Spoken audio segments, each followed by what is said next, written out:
Tanker माफियांनी पुणेकरांच्या जीवाशी अक्षरशः खेळ चालवलेला आहे। अनेक सोसायट्यांना चक्क मैला मिश्रित पाण्याचा पुरवठा टँकर माफियांच्या माध्यमातून केला जातोय। विहिरीचं पाणी म्हणून त्या ठिकाणी मैला मिश्रित पाणी हे सोसायट्यांना पुरवलं जात असल्याचा हा सगळा धक्कादायक प्रकार आहे। तर आताची सगळ्यात महत्त्वाची आणि मोठी ब्रेकिंग न्यूज आपण पाहतोय। पुणेकरांच्या जीवाशी खेळ सुरू आहे आणि पुणेकरांच्या आरोग्याचा प्रश्न आता गंभीर बनलेला आहे, कारण अनेक सोसायट्यांना चक्क मैला मिश्रित पाण्याचा पुरवठा टँकर माफियांच्या वतीने केला जातोय।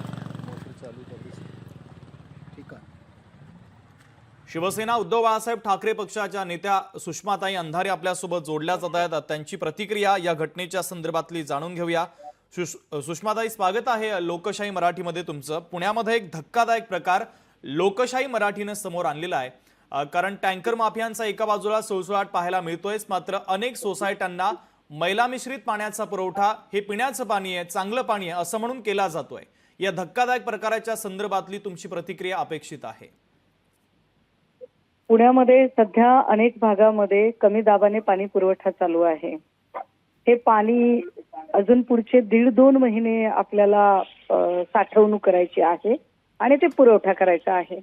या सगळ्यांमध्ये टँकर माफियांचा जो सुळसुळाट आहे आणि टँकर माफिया ज्या पद्धतीने पाणी देत आहेत, या पाण्यामध्ये कित्येक सोसायट्यांमध्ये असता, म्हणजे अगदी आम्ही राहतो त्या परिसरातल्या सुद्धा कित्येक सोसायट्यांमध्ये येणारं पाणी हे अत्यंत गलिच्छ, शेवाळलेलं पाणी आणि त्याच्यामध्ये निर्जंतुकीकरणही केलेलं नाहीये आणि तरीही ते पाणी तसंच दिलं जातं।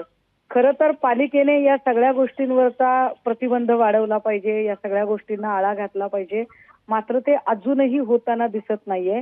टँकर माफिया कोणाच्या आशीर्वादाने हे सगळं करतात, याच्यावर अजून कसलाही ना शासनाची पकड आहे ना पोलिसांचा धरबंद आहे आणि टँकर माफियांचं जे मनमानेल पद्धतीने जे चाललेलं आहे ते अत्यंत वाईट आहे। पुणेकरांच्या जीवाशी खेळ खेळणाऱ्या हा टँकर माफियांचा अत्यंत अशुद्ध पाणी पुरवठ्याचा खेळ चालू आहे। अगदी सुषमाताई, अत्यंत महत्त्वाची प्रतिक्रिया या संबंधित धक्कादायक प्रकाराच्या संदर्भातली तुमची पोहोचलेली आहे। लोकशाही मराठी ऐका, पहा, जागरूक रहा।